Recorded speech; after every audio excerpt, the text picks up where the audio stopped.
Hey folks, this is David Smith at Correctional Officer Lifestyle coming to you tonight with another video. This is a video about strange things that I've seen at work.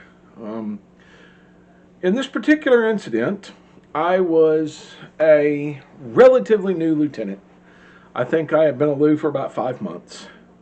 I was at the work camp, which is much smaller than the main unit, much less inmates, much lower custody inmates, much easier place to work.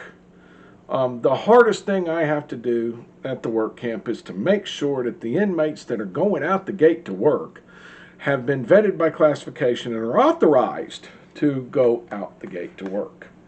That's the hardest thing I have to do because I'm on midnight shift. I literally spend 10 minutes doing all of my checks. That includes empty building checks. That includes roster management. I had 10 people on shift. That included my relief factor. There wasn't much to do. Okay. I stayed bored as a lieutenant. I'd been at the main unit for 20 years, and I got really used to running around with my hair on fire, which is why I don't have any anymore, and going to the work camp was boring. So anything that I got that drew me out of the boredom was welcome. And my post officer gets on the radio and she says, "Post 1 to security 2. I'm security 2, right? That's my call sign. I'm security 2. Go ahead, post 1. I parked the van, got out of it. Now the van won't start. 10-4. She was a smoker.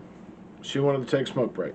Rather than violate protocol, violate procedures, and violate the law, she shut the van off, got out of the van. She's still able to see half of the perimeter. Like I said, work camp's not very big. She smoked a cigarette. She got done. She gets in the car.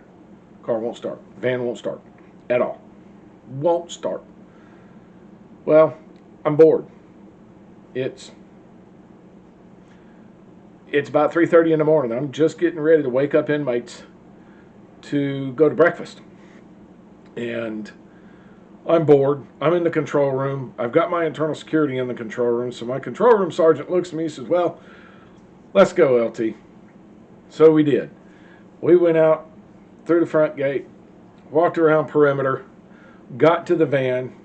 She says, "I don't know why it won't start. It just, I turned the key and it won't start." So I opened up the door to the van. I put it in park. And I started the van. She had left it in reverse. And she looks at me and she says, "Please don't tell anybody." I said, "Oh, I won't." My control room officer says, "I won't make that promise." My control room sergeant told everybody that she left the van in reverse and it wouldn't start. Those kinds of things. Those kinds of things. Especially at such a place where nothing really happens. You're always ready for something to happen, but nothing really happens down there. And when those kind of things happen and break the monotony, it's team building.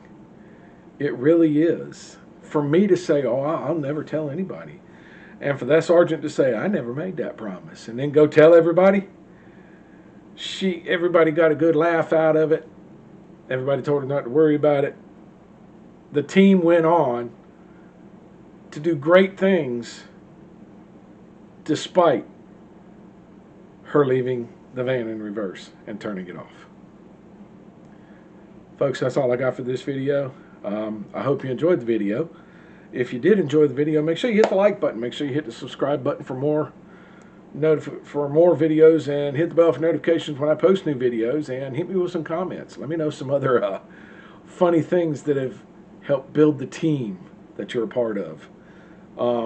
As always, there is no place for domestic violence in this world. If you are the victim of a domestic violence situation, or you know the victim of a domestic violence situation, 1-800-799-SAFE.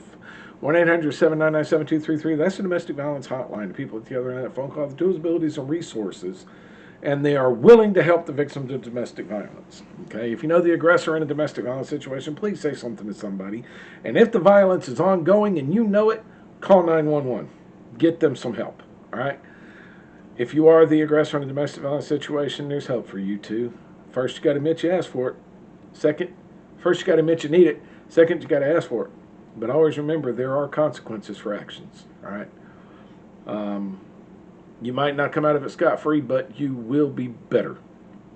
That's all I got for this video, folks. This is Dave Smith, Correctional Officer Lifestyle. See you guys in the next one.